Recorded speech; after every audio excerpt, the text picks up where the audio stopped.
Welcome, everybody. We're here Friday night in the GOAT District, special GOAT District.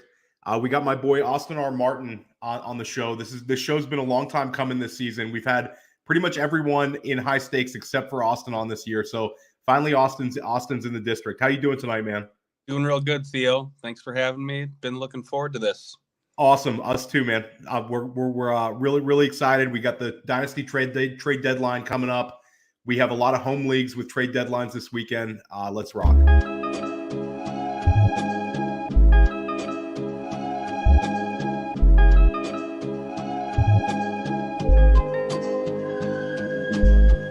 GOAT District, you know the Pope listens. Dynasty, our religion, for the blokes missing. On all of these trades, on all of these plays, on all of these grades. By the end of the day, y'all getting played. So, what you gonna do next? Try to fill up that flex? Send the homie a text? That trash offer's the best? You try to make it complex, then they text you back. Now all of a sudden they don't make any sense. Broaden your horizons, boy. Dynasty's not for the Simons, boy. These trades not for consignment, boy. Respect your opponent, y'all some piranhas, boy. This my advice, from me to you. Open up your cute little podcast queue. Search up GOAT District, my dude. Pop it in your ear, man, y'all know what to do. It's the... And I always be traded. And I always be traded. And I always be trading. Y'all try to betray them, but first you gotta bait them. Fish.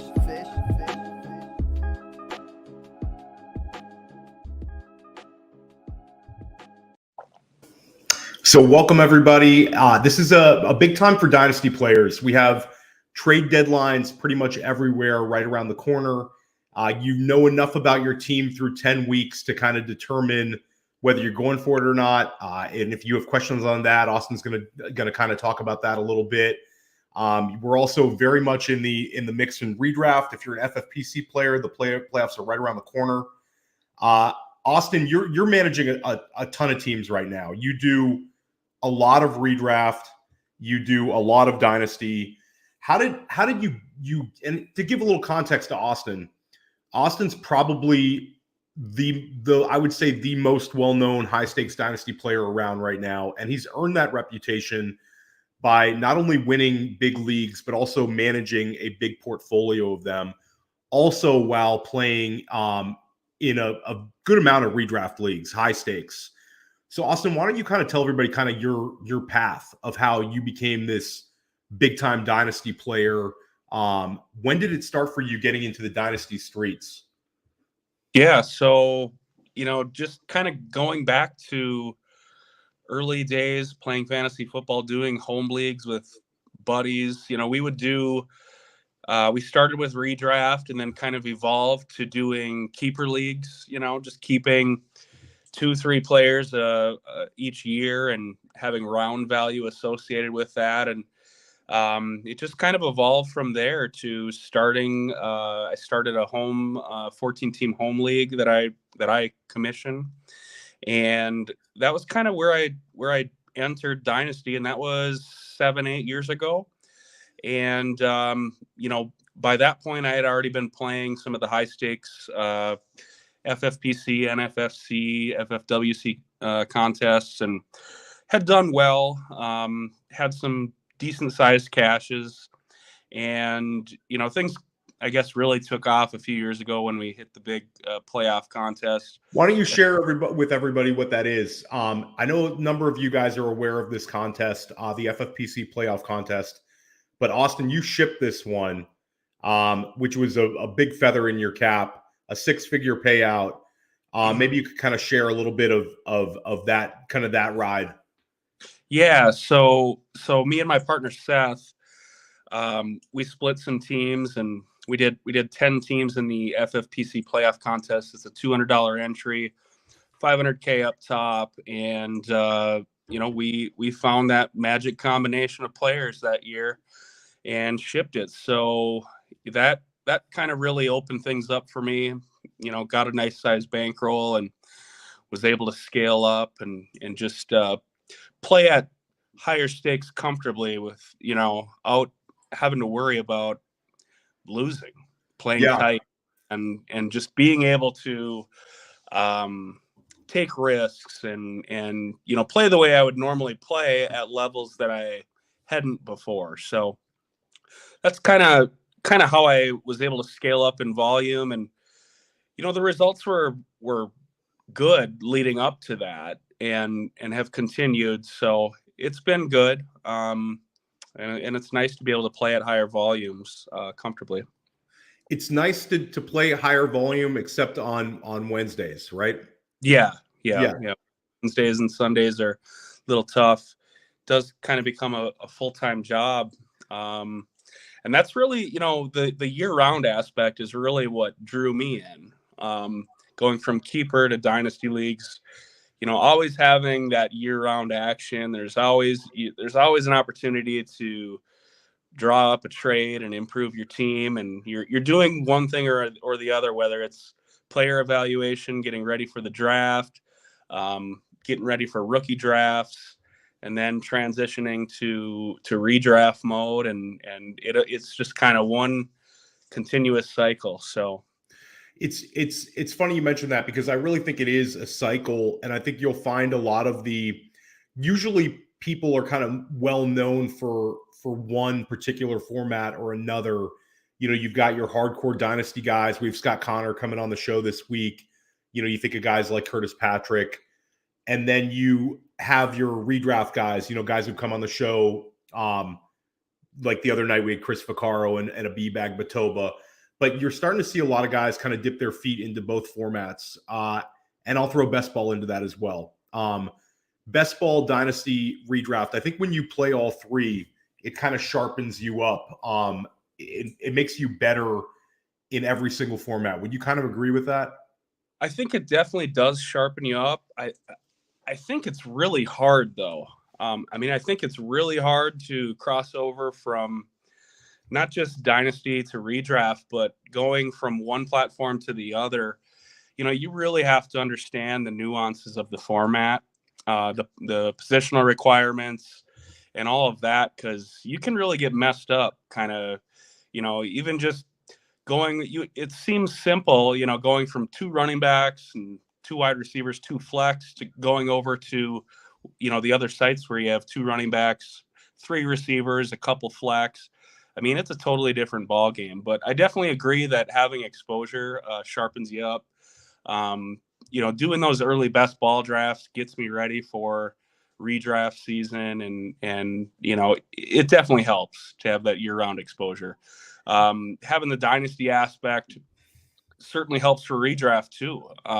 Rookies are coming right in and playing now and being real difference makers. So I think being a little bit ahead of the curve on that helps for sure. Yeah, and I would say, Austin, you're very bold in your rookie takes. I think that you're not afraid to go all in on a guy. And I think you're also, you'll see some high volume people who just want exposure to everybody, which I think is fine. For some people, that's the right approach. But this year, for instance, a lot of people were running away from those end of the first round picks, and you were diving in on a guy like George Pickens. Pickens, when he started flashing, in the GOAT District, gave you all kinds of props because you deserved it. When you identify a player like that, what are certain things you're looking for? Is it a talent profile? Is a young, a lot of people talk about breakout age. A lot of people talk about pedigree. What is it for you that draws you to a certain prospect? Yeah, I think it's all the things you just said. Specifically for Pickens, it was, he showed it all, and if it weren't for injuries, he would have been locked in as a early mid first round pick. So I think his profile just stacked up favorably, and what it really came down to this year in rookie drafts is, everyone was telling you to sell those late first round picks. You really couldn't trade them for much. So it was like, okay, there's going to be some hits here. We got to find them. And so the guys that I really planted my flag on were George Pickens and Rachaad White.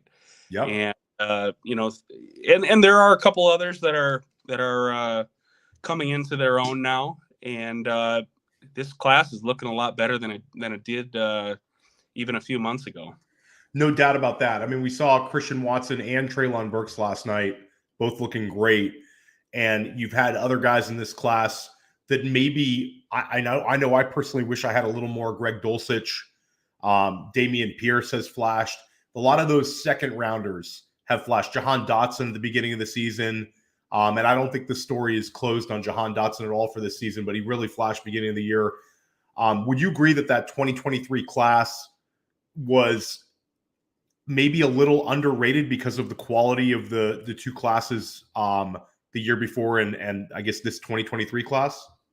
Yeah, the 2022 class. Yeah, I think it was undersold a little bit. I mean, and I wasn't in total disagreement, but I really felt like there were a couple of guys that I wanted, and Pickens was at the top of that list. I mean, I was licking my chops at the end of the first round, ready to scoop him up. So it was a good spot to be, and I should have a little bit more. I was aggressively trying to move up. I felt like the 106 was really like the cutoff of where you really wanted to be, where you could get either Garrett Wilson or Jameson, and that was kind of the sweet spot. But there's definitely some hits there at the end of the first two.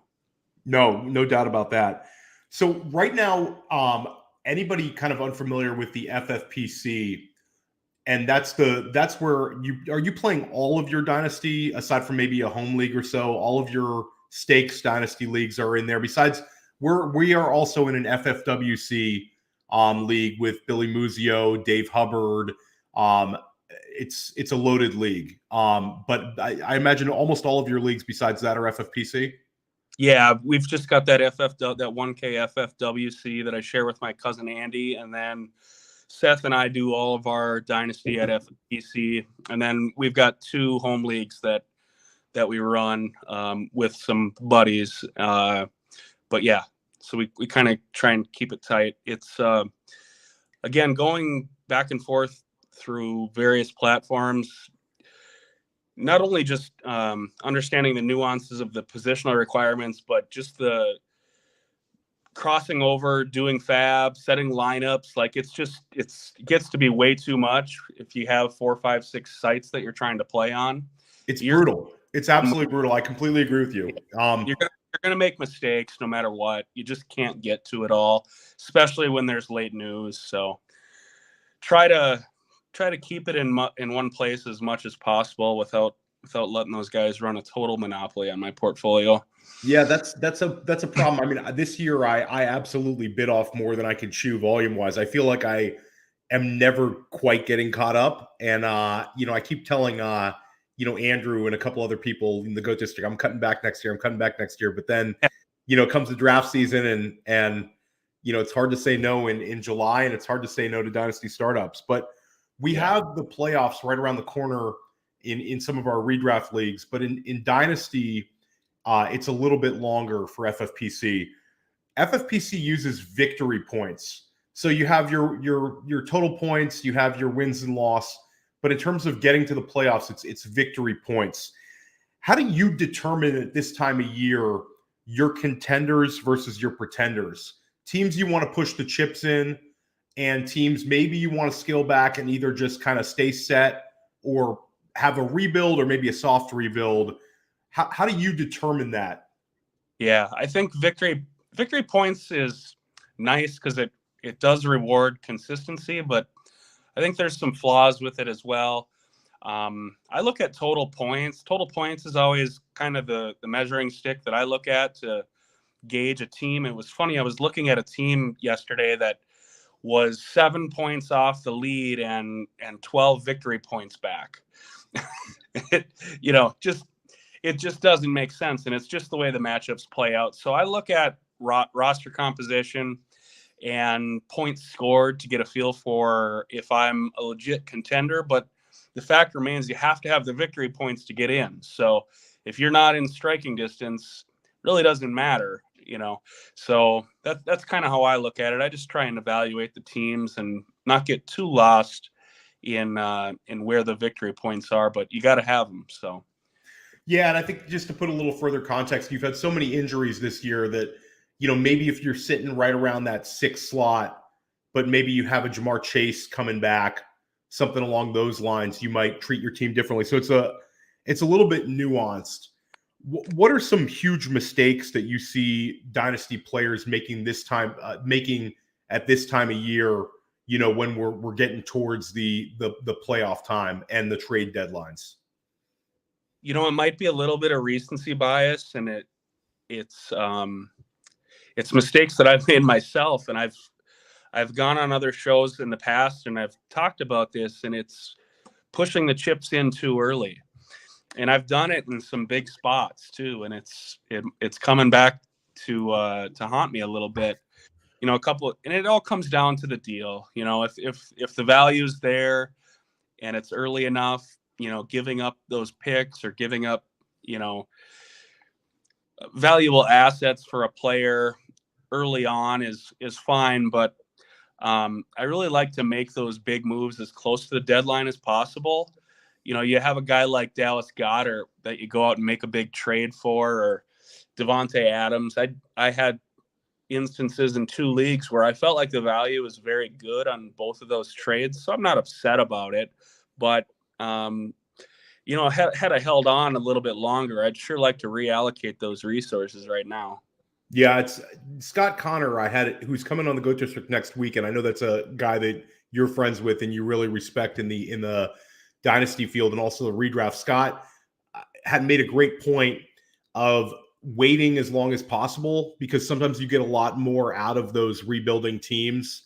Potentially trading a 2023 one, you can get a more elite asset towards the end of the season. I had a team where it was after the first week, the Gabe Davis owner was trying to sell, and I thought about floating that 2023 one, and he talked me a little bit back off that one. So a hat tip to Scott if you listen to this one.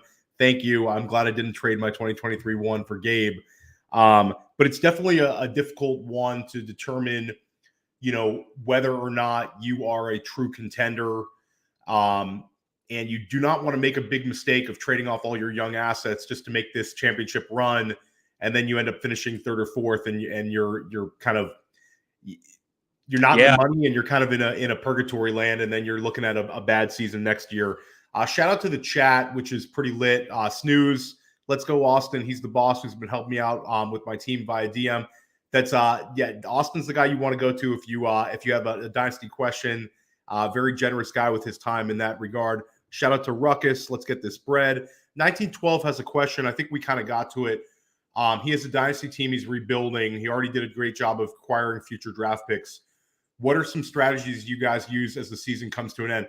I would say if you've already acquired these draft picks, 1912, I would kind of chill out a little bit, because once you have those picks, you can kind of wait for this rookie draft to come, and you might be able to bounce around and really get the guys you want in the rookie draft. Austin, how would you handle having a ton of rookie picks? Try and consolidate them as much as you can to move up. I mean, that's really what you want to do. Are we talking like strictly in a rebuild sense, or he's saying in a rebuild? But I think that you hit the nail on the head. I mean, rebuild could mean a lot of different things. And I know that it can be somewhat of a detriment in the FFPC once in a while to have too many picks, because you're kind of playing against yourself almost. Yeah, you end up giving up value and having to unload picks for less than real market value, because there's not enough buyers for these picks a lot of times. So when you have more picks than you can roster on FFPC, I think you end up with 2 extra players on every team, so it gets to be tough. You try and not, I try, and if I have extra picks, I'm usually trying to use those late round picks just as sweeteners to get a deal done. Maybe I'll load them up in a deal and to someone that doesn't have picks, and maybe get a coin flip deal approved that otherwise might not be. But yeah, it gets to be a little bit much. You see guys holding 30 picks, and it's like, what are you going to do with them? Yep. It's bad. So yeah, it's tricky. In terms of, contenders, I mean, we'll see these trades later, but, I've been able to really improve some teams by unloading second-round picks, 2 second-round picks for some real difference makers, in my opinion. And, that's why we accumulate those picks in the offseason, to use them when it counts. Second round picks are kind of funny. And I think that if you talk to high level dynasty players like yourself, certain people value them more than others. I know Dan Williamson, he likes accumulating a lot of seconds. I personally like having a lot of seconds because, like yourself, I think it gives you more flexibility. But do you generally find yourself valuing them as a trade asset, or have you had hit rates with your second round picks? Had decent hit rates with second round picks. I know, a couple of years ago, like the 2-3 turn, you had the Antonio Gibsons and players like that. Last year, even a guy like Kadarius Toney was living in the second. So there's definitely some hits, and this year the second turned out way better than you would have expected, but there was a ton of landmines at the end of at the 2-3 turn and into the third. I mean, beyond the mid-second this year, there's just not that many hits. It was pretty rough, even though the class overall, I think the top 15 to 20 picks ended up being quite a bit better than expected. Beyond that, the depth really just wasn't there. Yeah, it was. It's definitely a little bit weird. It's a little more top heavy, and I think a lot of the narrative was that it's just such a deep class. It just hasn't been. Yeah, you just never really know. I think these narratives have a way of, one very smart person says it, and then everybody kind of follows that same path, and it just wasn't the case. Shout out to Joe Carlton in the chat. Ruckus wants to know what you're drinking, Austin. Oh, it's a little Blue Moon. Okay, all right. Thought you had some West Coast like rare IPA. It's a Blue Moon. It's a Blue Moon. And want to keep getting into it. You're an aggressive trader. You make moves. I've traded with you in our leagues. Without diving into specific moves, because we'll deal with those in a little bit, how do you go about identifying trade partners? And do you contact people first, or do you just send a trade offer? Yeah, I think the first thing, if you can, it's important to figure out who's coming and who's going. It's a lot easier to come to a deal when you're a contender dealing with a rebuilding team, or vice versa. When you're a contender trying to trade with a contender, it's just you're both trying to do the same thing. So it just seems to be tougher, in my opinion. Then you're trying to do like a challenge trade, where I know better type thing. Otherwise, yeah, I mean, it's as far as sending out offers, if, in a lot of these leagues, like in the 750, 1250s and up, it's a lot of the same people. There's a lot of familiar faces. So, I've got ongoing dialogue with a lot of regular players. And so I can just shoot an offer over with a message and start a dialogue that way. Otherwise, I'm not opposed to just sending a blank note, but I usually like to put in an offer that could reasonably be accepted. I just have way too many leagues to just start a chat dialogue and go back and forth endlessly with it. I'll take a little bit more time. It's definitely in the 1250s and up, 2.5s and the 5K. Gonna spend more time being more thoughtful with those messages. It makes sense. It's more important. There's more money on the line. And so I'll be a little bit more thorough there. But otherwise, usually I'm trying to put an offer out there that could be accepted, not just a dummy offer. Yeah, there's a lot. I think it's almost counterproductive when people send horrible offers. It makes you not want to deal with these people. Yeah, that is kind of I don't know if you want to call it a blind spot, but maybe a little bit of a weakness on my part. And I've tried to improve on it, especially with certain players, because I just know, when you deal with certain people enough, that there are some guys that are going to come in with offers that are way slanted one way, and they have a history of doing that and then negotiating back to a reasonable middle ground, but they're just never going to come with that. And you know, so there's some characters out there in the high stakes Dynasty streets. I can attest to that. Some true trade maniacs. And you know, shout out, a hat tip to Austin. You're able to kind of deal with whoever and get a trade done, and respect to you on that. Yeah.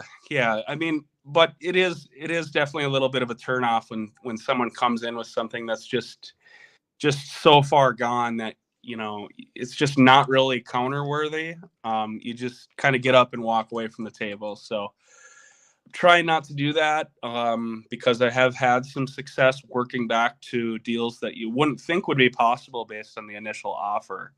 But, you know, trying to be patient with that is a good idea. And then how do you, and you bring up your higher number leagues, you like the higher stakes of the higher stakes. How do you balance your large portfolio of teams? I know we touched on that a little bit, but this time of year, are you prioritizing, you know, the higher stakes teams? You're prioritizing the contenders? Have you reshifted, you know, your portfolio in terms of teams you're paying attention to or not at this point, or that you're all just gung ho? As a matter of weekly process, I start and end with the higher dollar teams. So the confined leagues, the 5K confined leagues, the 3Ks in Dynasty, the 5K and 2.5s. I'll start and enter my first fab bids on those teams, and I'll finish with those teams to clean them up. So that's kind of how I go about it in that regard. At this point in the year, you know, for redraft, a few teams are starting to fall by the wayside. I'll start to move those down the list, and I'll get to those last. I haven't totally written off any teams yet. I probably should, you know, but there are a couple that I'm still doing the due diligence, because I've seen teams make up 100 points in a week, you know, and so I hate to write those teams off when it doesn't take that much extra effort to maintain them. But that's kind of how I go about it. And I'll try and reorganize. Like once we get into like week 6, 7, 8, I'll start to reorganize my redraft teams by standing, you know, and try and give a little bit of extra attention to the top teams. That's just not where you want to make a mistake if you're going to make one. No, for sure. I mean, you're leaving a ton of money on the table if you do that. Redraft question from Ruckus. He has Chubb, Pacheco, Jalen Warren, Keontae Ingram, and then he wrote Warren twice. Would you trade Kirk? I guess this is Christian Kirk for Rachaad White or Tony Pollard straight up. He has a lot of wide receivers.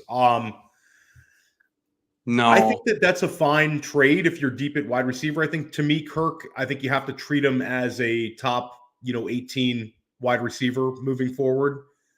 So I don't mind that, because I think your RB2 is definitely a little light. Would you agree on that, Austin? Yeah, I mean, I think the value isn't really quite there for the trade, but I guess it depends what stacked at wide receiver is. If Kirk is your wide receiver 5 or wide receiver 4, I think it makes some sense. We're going to see Pollard go back into more of a complimentary role, as much as we hate it. It's awful. It's horrible. It's terrible and gross, but it's just what's going to happen. Maybe, I'm going to have to use him in a couple spots. He can always break one off. But, hoping for a 30-pointer is just not probably in the cards. But I think we could take a glass half full optimistic approach and think that maybe he's more of a 15-point per game guy than a 10-point per game guy based on his strong play. But it'll be absolutely horrible if it's, Thanksgiving, we've got to see, Zeke Elliott diving into the line and getting 2.5 yards a bunch of times, and then Pollard breaks off an 8-yarder and then goes right back to the bench. But that could absolutely happen.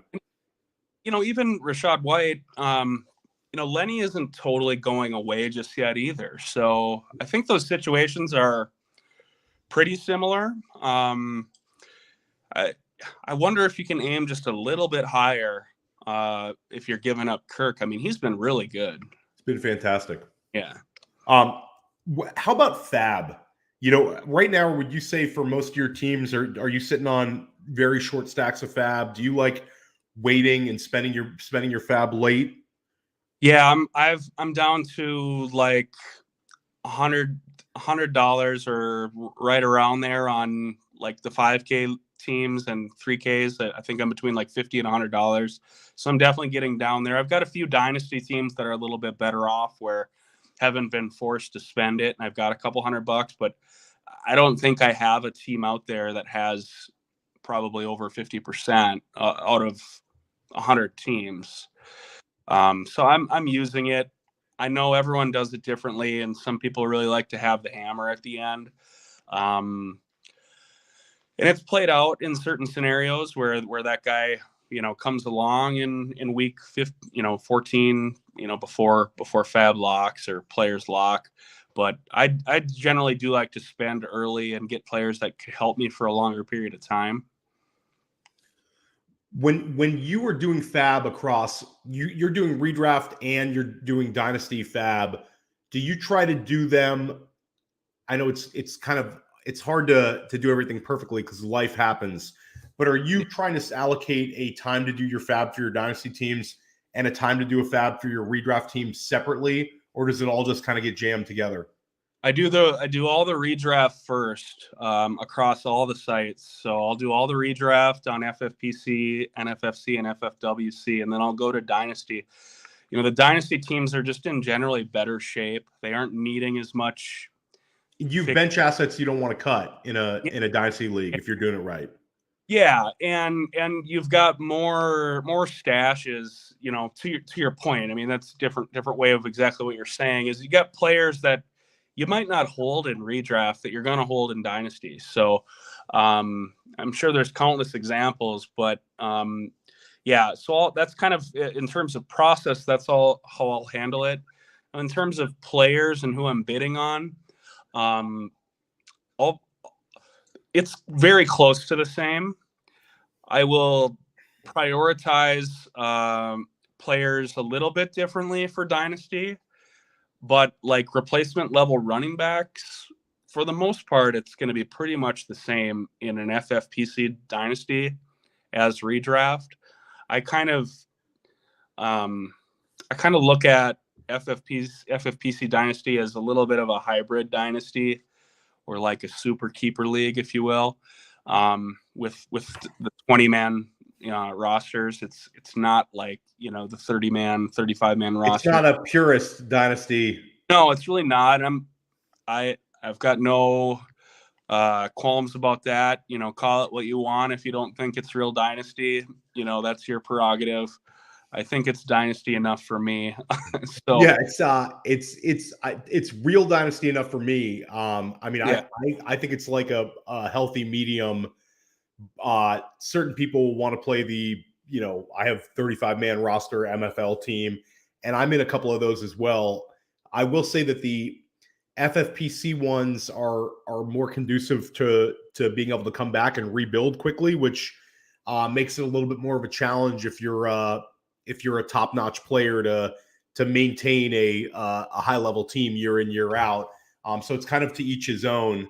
I think if we gave you 30 roster spots, I think you and Seth could do some serious damage with that. Yeah, retaining talent and kind of bogarting all the good players is certainly a lot easier when you have all those extra spots. But from a site perspective or a commissioner perspective, it's really you have a down bad team in a really deep league, and it's really hard to come back and find people to take on those types of teams. So, it makes a lot of sense the way that FFPC does it, and even FFWC, the way they do it with 22. I think that makes a lot of sense too. And I really like the Triflex format, even though I haven't had quite as good of luck with it so far. I really like the depth of that by eliminating the kicker and defense, giving you those extra. I love it as well. I'm a huge fan of that format. I think it's great. I know we're in a couple of Triflexes against each other, and I think it's tremendous. I think that we both value the wide receiver position, especially in startups, and it kind of lends itself to that. But I'm going to do a few more of those this offseason. Yep, I really enjoy it. let's talk about some players. How do you handle when a player loses value? Are you more apt to kind of get out from under it? Are you more apt to try to acquire a guy you believe in the talent? And I'll just throw out three guys: DeAndre Swift, Deebo Samuel, and Kyle Pitts. Yeah. So, so Deebo is a guy that I somewhat famously was pretty into, or at least not into fading early in the summer. And then I really cooled on him. I mean, we ended up drafting him on one redraft team and didn't add him on any Dynasty startups other than that very first FFWC team. And we did end up unloading him on that team. He's just been a guy that's been really hard to trade. No one's into, and this is before the season, midsummer, even after the trade rumors stopped. He's just been really hard to unload, and now it's not getting any easier with CMC in town. So it's just too crowded. So the few spots that I have him, I'm holding him, and I would be into shopping Pitts on a contender, but I just haven't been able to find a deal that I'm comfortable with. So right now, Pitts and Swift are staying on my teams. I believe in the talent long term on both of those players. I'm really bullish on Swift long term.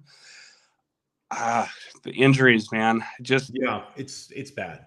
It's starting. It's getting to the point where you really don't kind of have a choice. You kind of have to hold him because I'm not going to give him away. I believe in the talent too much. I have enough conviction with him that I'm not going to give him away. But if, looking at some rankings, people have Swift right next to Eckler in Dynasty. And like, if you're a contender, like that's a no brainer. But if you're not a contender, I'm holding on to Swift there. So kind of going down with the ship, but I'm trying to make adjustments and other plans. And we'll talk about those later too. Yeah, for sure. And Kyle Pitts, I know that you traded a few shares of during the summer. We discussed that. I wish I unloaded a few more. I still have a lot. It's a guy that, I still very much believe in the talent. I hate the situation. But when you sold him this summer, was it more of a trying to not be so pot committed to a guy? Or was it more you saw that he was maybe at the peak of his value?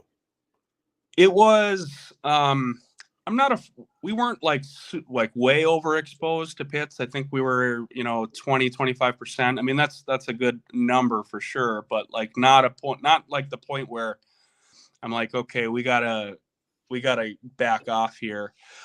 It was more looking at teams and being honest about the talent that was on the rosters, not having enough depth at running back and receiver. And so I made some moves that ended up looking really sharp, but I think they were viewed as fair deals at the time.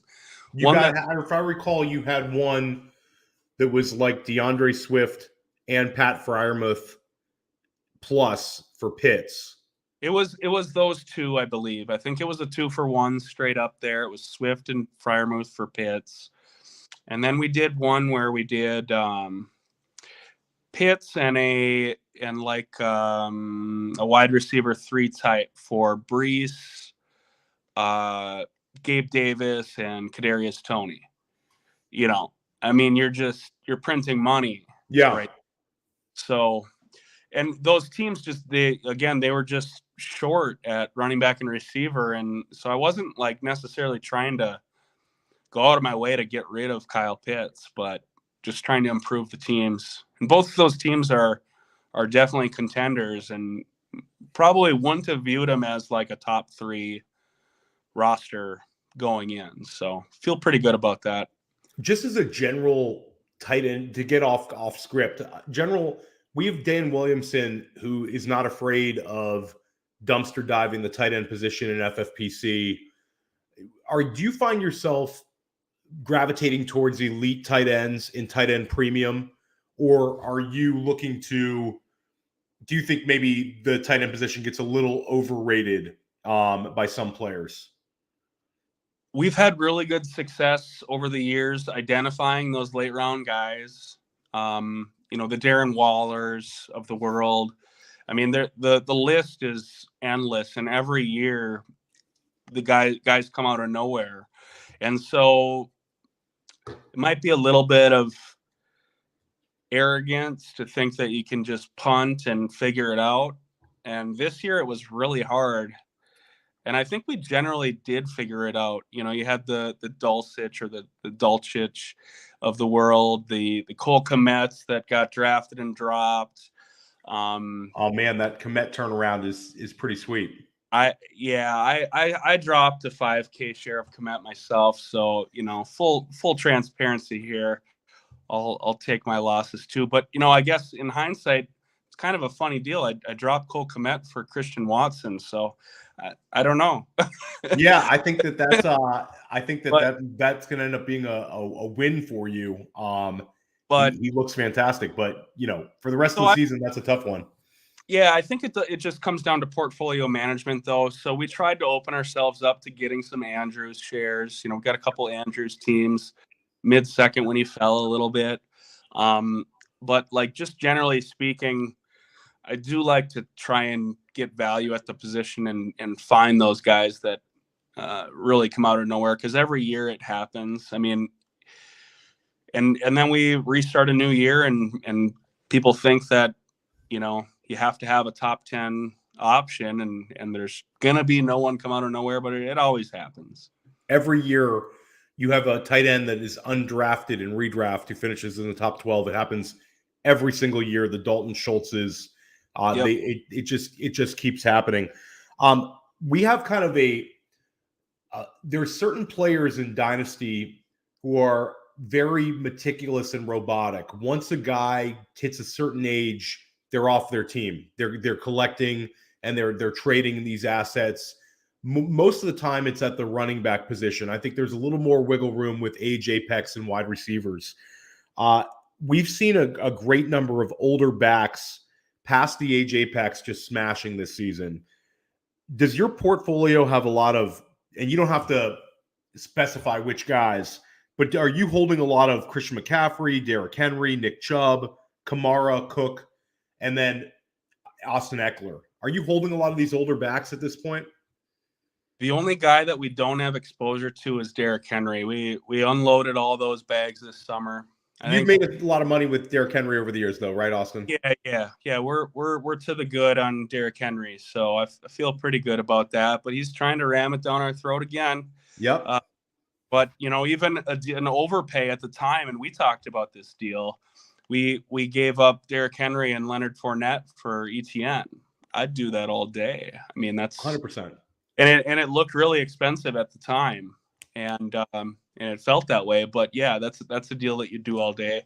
So we had a ETN trade in our Triflex. I traded you ETN right after I acquired DeAndre Swift. I felt all bold at running back. I traded you ETN for Drake London and Michael Carter, and I felt great like after like 2 weeks of the season. But that one I think has tilted to your favor.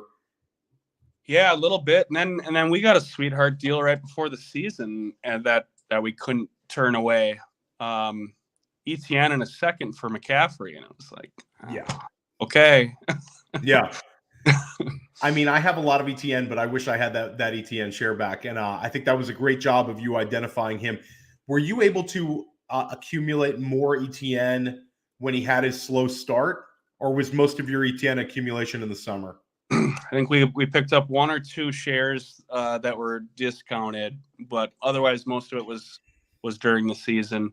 Took a stab on him in that FFWC league where our team we had just, you want to talk about trades going wrong that looked just like we just murdered the other guy prior to the season. I mean, I can't tell you how many messages I got for unloading Kenneth Walker and Chris Godwin for Cam Akers and Darnell Mooney. Like, I was being accused of robbery, and now I'm on the corner. Yeah. Like, you're begging in that league on the corner. You know, please give me one of those guys back. So that was the team where we took a shot on ETN on the cheap, and that we're starting to. We really needed that because I mean that was that's a trade that's really hard to come back from when you look at how bad that is. I mean that's really bad. It's very bad. It's the I had one trade where I traded the 201 to our boy G-Dub to Noah, and in a 750, and I felt so smart trading that 201 for Darnell Mooney. I wish I could get that 201 back. I could be sitting on a Rashad White or something along those lines, but what are you going to do? Do you think that we should be looking at the age apex differently based on the success of these older backs? I think Matt Kelly on Player Profiler had a very sharp take on this, where the older backs seem to be able to handle durability a little bit better. You don't see these guys who have played full seasons seem to maybe have that in them where they're able to sustain a little more. Should we be looking at the traditional age apex ages? Is that something you think we should still be adhering to, or is that kind of an evolving thing? I hadn't really thought about that much, but that now that you bring it up, it has me thinking for sure. Like I said, we unloaded all the Derrick Henry, and that's just an accumulation of so many touches, the injuries that the foot injury. And not to interrupt you, but I feel like he's like you can't even put him out there with normal humans. Yeah, he's older. Like we talk about age apex, the guy's going to be 30, and he's still going to be relevant. Yeah. So, I don't know. This upcoming offseason is going to be really interesting because it's going to be the most loaded running back free agency probably in the last 5 to 10 years. And then you have theoretically a really strong rookie class coming in. So I think the supply of viable running backs is going to be there. So I don't know. I mean, I think you could sell these guys for picks if you wanted to get them off your team, and then come back in later. I know Scott Connor talks a lot about that, or he did last summer, and certainly a very viable strategy. I think it's interesting though to think about for sure. Yeah, it's something that we'll have to go into in the offseason. And like the thing that blew my mind was we had Chris Vaccaro on the other night with Abib, and we just talked a little bit about next year's redraft and just about how high Nick Chubb could go in redraft. And you think about, he's a guy that you could have maybe gotten for a random first round pick last year, maybe a little bit more on top. And I think he's going to gain so much value in redraft a year older based on that offense. It just kind of got me thinking. That's more of an offseason type question. Last season, we saw ETN. He was lost for the year, and now we've seen him regain so much value. Will we see similar value spikes for Breece Hall and Javonte Williams? How do you treat these young elite asset running backs when they sustain an injury that ends their season? Yeah, I mean, it's definitely a nuanced conversation, and I'm not a medical professional, but it sure seems like Javonte's injury was, more complicated, a little bit more serious. So I wouldn't be expecting a lot from him next year. I'm curious to see how those ADPs settle in. I'm definitely more interested in Breece, and I would be looking to buy either of those guys, I guess, on a rebuild, but I would definitely lean into Breece. I've seen some people that view them as being very similar. I had some offers that were, kind of multiple offers, one including Breece, one including Javonte, and there might be a little bit of gamesmanship there, kind of like, tricking you into thinking that you're getting the same value, and really they're okay kind of taking either one of those. But yeah, I'm more interested in Breece. I think that offensive line is very good. I think the Jets have some real positive momentum going over there. A little bit nervous about what's going on in Denver. They're not getting out from Russ anytime soon. It's a mess. It really is. I mean, what a devastating. Speaking of devastating trades, Yeah, but I think those guys, the value should come back. But then you look at some of these guys, the Dobbins and Akers of the world, and it has to give you some pause. Yeah, I think it's interesting because if you look at actual, production in terms of fantasy, Dobbins and Akers, yes, they busted this season. But in terms of regaining dynasty value, those guys each commanded. I know I moved Dobbins for like a 106 plus.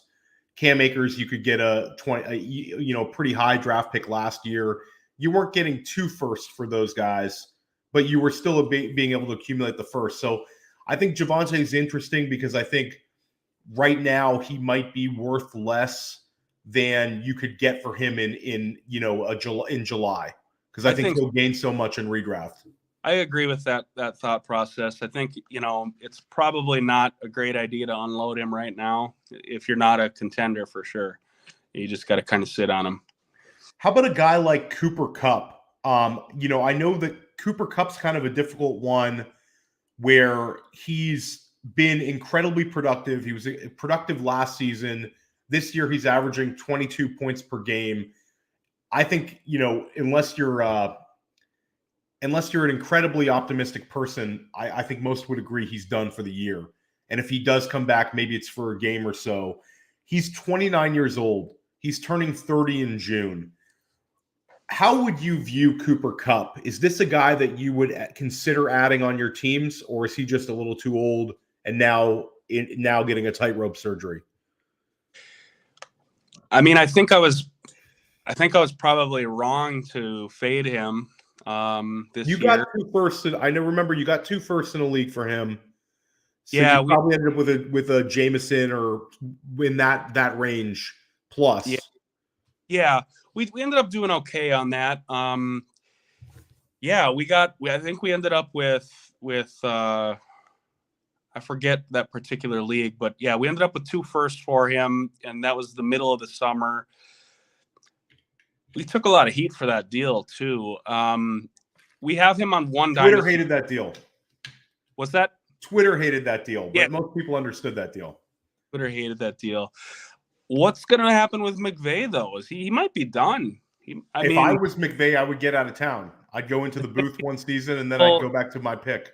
He's going to take a little soft retirement and wait for the smoke to clear, and then he's going to find a better situation and find his passion for football again. And they will become absolutely abysmal with no picks. Oh, they're in trouble. So, yeah, it's the Bruce Arians trick. So, he's just 20 years younger or 30. Maybe 40 if you put them side by side. Jonathan Taylor bounced back in a real big way this past season. How much Taylor are you sitting on, and kind of your thoughts on him moving forward? We can stick with this season as well. Maybe your thoughts on him rest of the season.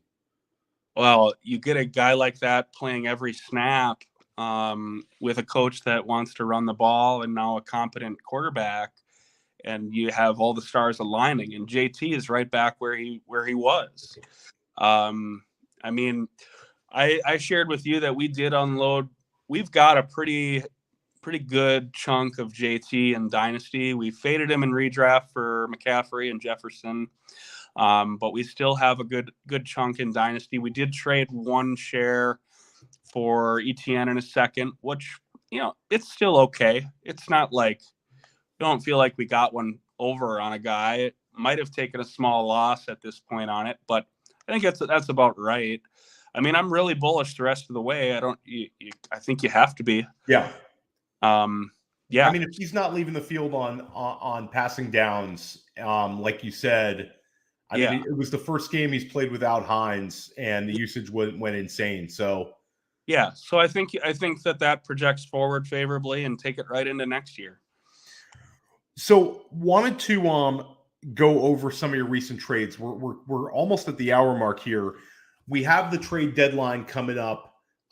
So we're still a little bit of a slight like Omerta with Austin, where I can't just be like, give me your buys and your sells. But let's talk about what you've actually done.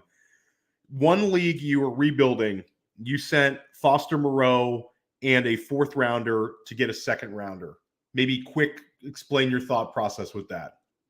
This is tight end premium, everyone. Yeah, that was tight end premium, Triflex, I believe. So, that was a team where we had a few viable tight ends. Not really sure what the plan is long term. I don't know if Waller is for long in Vegas or not. So maybe Moreau gets a little bit of a bump there in the future, but there's nothing certain there. That's just speculation. So a 2nd round pick in Triflex with a loaded upcoming class.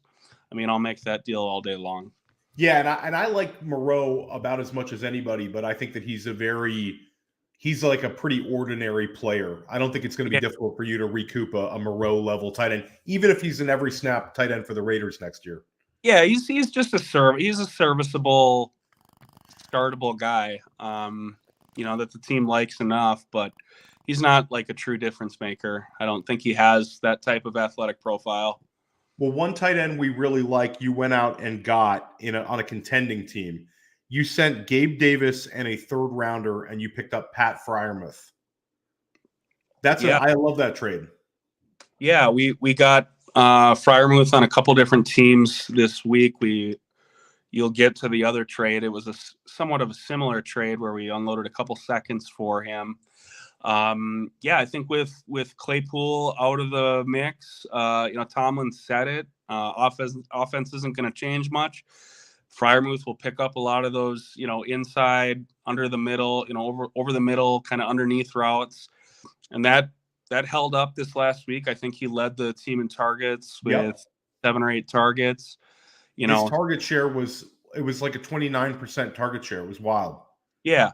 So and we've loved this guy coming out. I mean, if it weren't for Pitts, I mean, he would have been steamed way up. He was just kind of a little bit of an afterthought with the generational Kyle Pitts. So yeah, he's the number. He would have been the first tight end off the board in, I'd say, 4 out of every 5 draft classes. I mean, I think that Hawkinson, in that Hawkinson and Fant class, he probably could have been behind those guys, but not by much. Yeah. But Pitts you're right. I mean, it was like a perfect storm for Freiermuth. Yep. Like him a lot. So I think those are nice deals. Okay, so I'm not JD, so I don't have visuals on the board for the people watching. So I'm going to slow down for this one. This is a tri-flex format where you start 3 wide receivers and 2 flexes.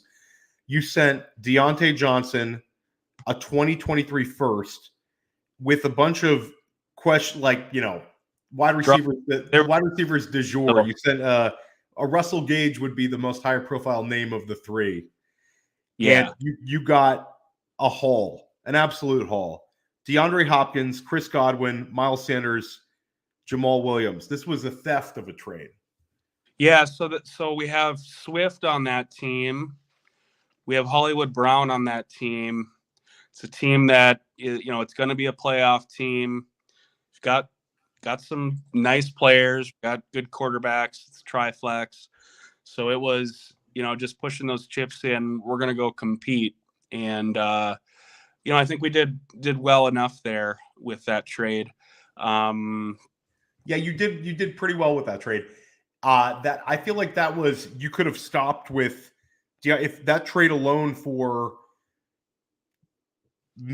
you could have had like no Miles Sanders there and justified it getting those 2 wide receivers and Jamal Williams for that trade.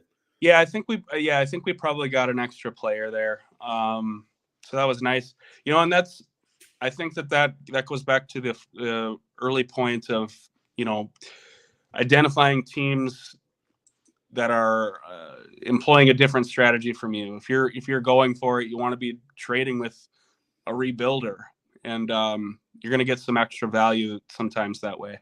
I mean, look at all of those players that you can definitely look at all those players and say, their situation isn't going to improve next year, right?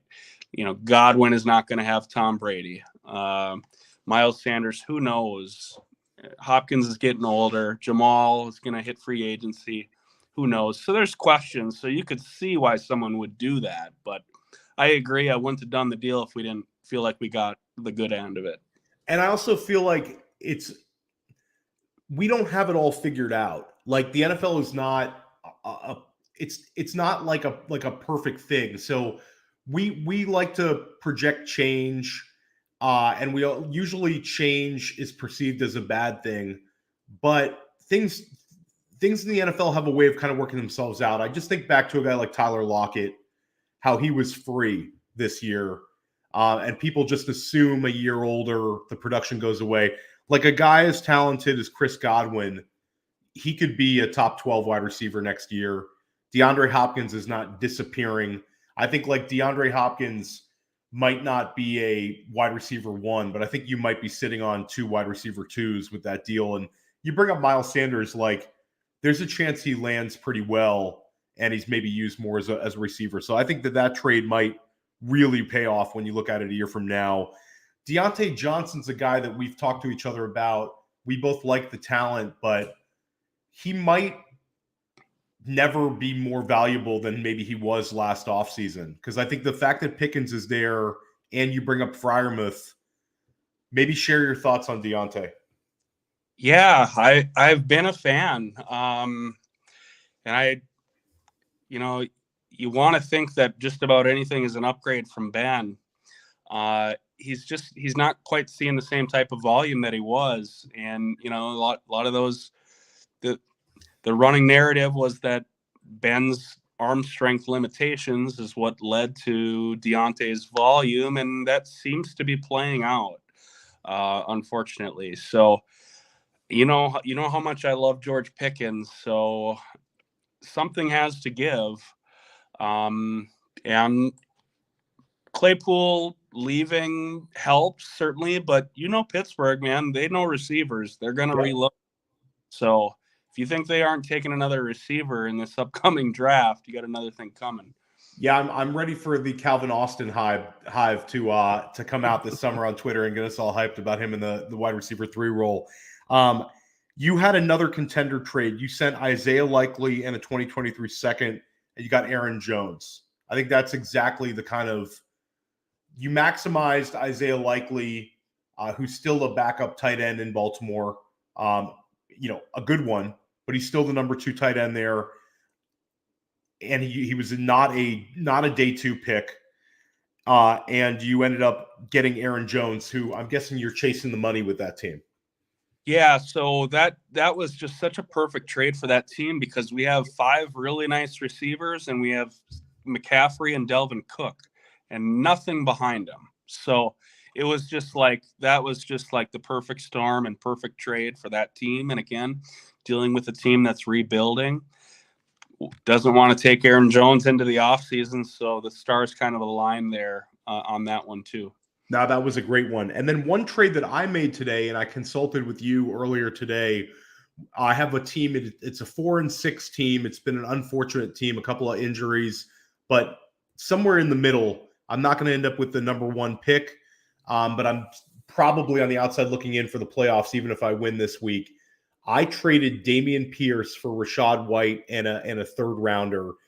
It's my opinion that Rachaad White's going to be a higher pick in redraft than Pierce next year. I think we're headed in that direction.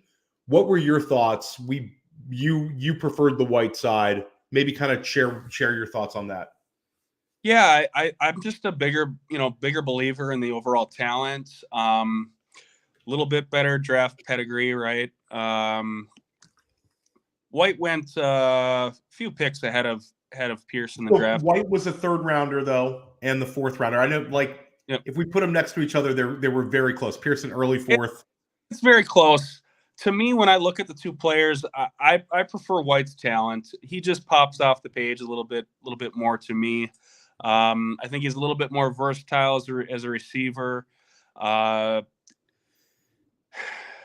one thing I guess you can look and say, Houston probably has a new franchise QB coming in. So, that does give a little bit of pause, but it's very close. I prefer White slightly, but I get it. I think it's a kind of trade where both sides feel good about it. The person who gets Pierce, they're going for the money, and they get somebody who I don't think it's out of the question that a week from now, Rachaad White outscores Dameon Pierce every week moving forward. It takes a little bit of a step back for Lenny, but it's more likely than not, I would say Pierce scores more points the rest of the season. So he's happy. I'm happy. It seemed like a pretty even trade. We are only we're not even done with the season yet, but we're already thinking about Dynasty startups. I thought it would be a fun way to end the show here. Let's give our predictions for the top 6 players in an FFPC Dynasty startup if it started tomorrow. We could go one up to 6, 1 to 6, or we can go 6 down through 1. Austin, what do you want to do here? I saw this on the show sheet, and it's very interesting. The first 2 to me are kind of easy. We can get this out of the way. I'll give you my top 2. I was going to offer you the first pick. Okay, I'll go first pick here. I'm going to go Dynasty startup. It's quite easy for me. It's Justin Jefferson is my Dynasty 101 if I'm starting up in an FFPC Dynasty. Would you agree with the 101? Yep, 100%. No doubt about it. You can definitely make a case for Chase, and that is, in my opinion, the no doubt 102. And then I think it really gets interesting. So 3, I feel like this. You're right. It's super interesting, and I think if you talk to a lot of people, maybe we can't walk into a top 6, Austin. We should just talk a couple of names here, because I'll say that there's a couple people that we play leagues with that would still take Jonathan Taylor at the 103. I made a short list here, and I've got like tiers here, because it's like I kind of feel like the 3rd pick through like 10 or even the end of the 1st is like wide open. I agree completely. Yeah. So, I think there's a lot of ways to go. Do you want to make a pick, or how do you want to do this? No, so I'll make a pick. I think that there is a chance that the number 3 pick still might be CeeDee Lamb, which is kind of out of left field, but I was really impressed with what happened last week. And I think that if he ends the season like we thought he could start the season, I would say CeeDee Lamb ahead of, and I'll just say another guy that with the wide receiver with the pedigree was Jalen Waddle. I think that CeeDee just has a cleaner pedigree, and he's also got no Tyreek Hill next to him. So I think like the wide receiver position has been so popular in startups that I'll throw CeeDee Lamb's name in there. And some people might say that that's 10 spots too early for him. I just think I think he's got that profile people want to believe in, and I think that he's maybe taking that step forward after the 150-yard game. Yeah, I think you can go CeeDee Lamb. I think Waddle and I think AJ Brown are all interchangeable. I look at it and it seems, again, the name, Waddle at 3, like what? But man, Mikey McDaniels with what he's doing down there with Tua, I'm bought in. So yeah, he's 24. He'll be 24 years old. So it's very interesting. I think what it really is going to come down to is what kind of player are you? Are you going running back early or receiver? And that's going to be, the way that this is going to play out. I would like to trade back. Yeah, I don't think it's that's a bad way to thinking. That's not only been a common strategy, but one that's really picked up a lot of steam in the last few years. Everyone wants to trade back, so I don't trading think back becomes, in some of these, I feel like you don't know until you're in the startup. But in some startups, it's almost impossible to trade back, and in some, it's very easy to trade back. It's kind of what how people want to start their team. I'll throw out 2 other running backs. Would you agree that Travis Etienne and Kenneth Walker will both be first-round Dynasty startup picks this coming startup season? Yeah, I think they both will, and I think Bijan will find his way towards the top half of the first as well. 100%. I think there's a scenario where Bijan Robinson goes as the RB1 overall. Like, if we love the landing spot, why wouldn't you? Well, if you love the landing spot, I think it almost becomes a no-brainer, which seems crazy, a little bit crazy, but got to kind of see how things shake up. How do things shape up in Indy? Who's the quarterback? Who's the coach? Do they bring in a complimentary running back, to take some load off of Taylor? Otherwise, Taylor's the safest at the top, as far as running backs go. So, gun to my head today, I'd probably take Taylor. But it's tough. I mean, those guys are all appealing.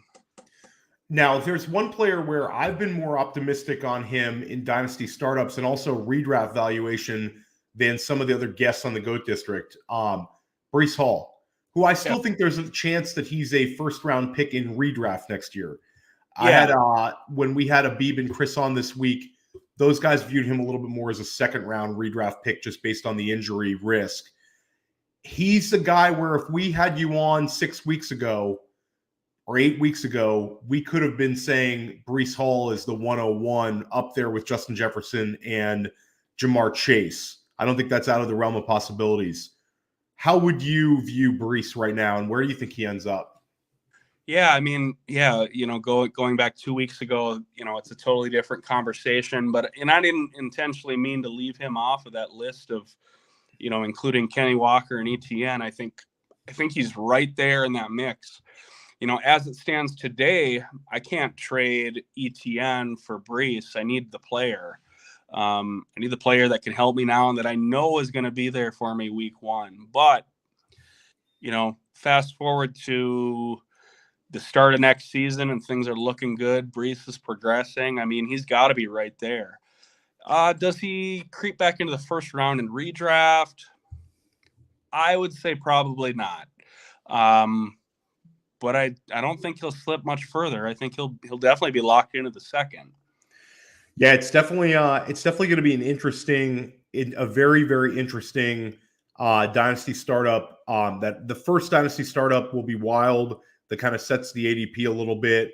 I mean, guys, we didn't even talk about T. Higgins, Amon-Ra St. Brown, whoever we view as the number 2 pick in rookie drafts. I mean Saquon, CMC. I mean, these guys like CMC will be super interesting, and so will Saquon. I think you're dead on with those. And I'll throw out another guy, Tyreek Hill.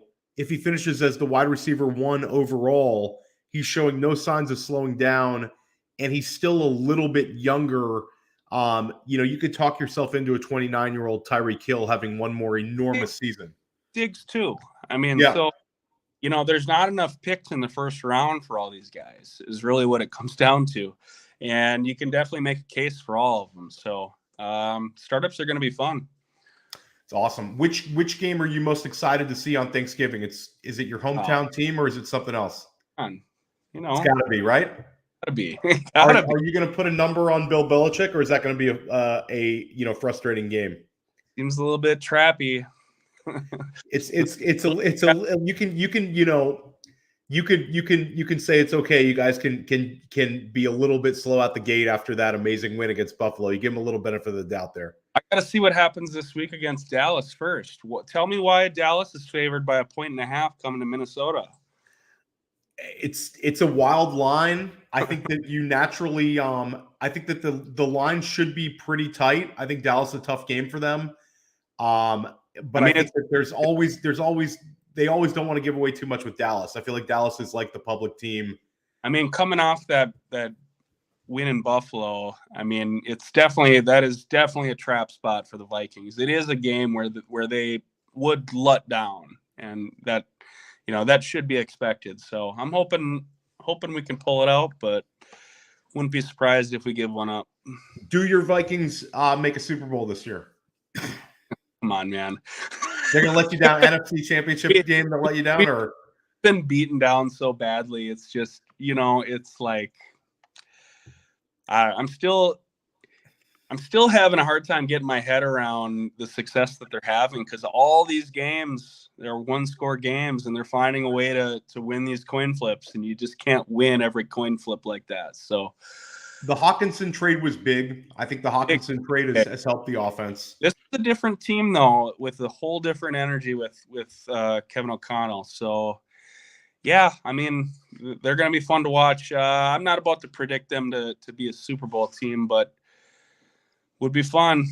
It'll be a fun ride. I think that they're right there. I think it's them in Philadelphia and San Francisco for me. I think one of them gets through, and I'm not quite sure which one does. So I'm pulling for you and Dan Williamson. I know it's a frustrating franchise, But we hit an hour 15. Austin, really appreciate your time. Let everybody know where they can find you. Yeah, just look me up on Twitter at AUSTiN_Martin84. That's where you'll find me. Not pumping out any content, but I'll share a few takes here and there if you want to look me up. 100%. Well, appreciate your time, Austin. This was a lot of fun, and everybody have a great weekend. We're going to be back next week with Scott Connor on Wednesday night. If you enjoyed our conversation with Austin, we're going to hit some of the similar topics. Scott is a tremendous Dynasty mind, and we're fortunate to be able to chop it up with Austin and Scott in such a short period of time. Everybody have a great night. Austin, thanks again, buddy, and we'll talk soon. Yep. Thanks, Theo.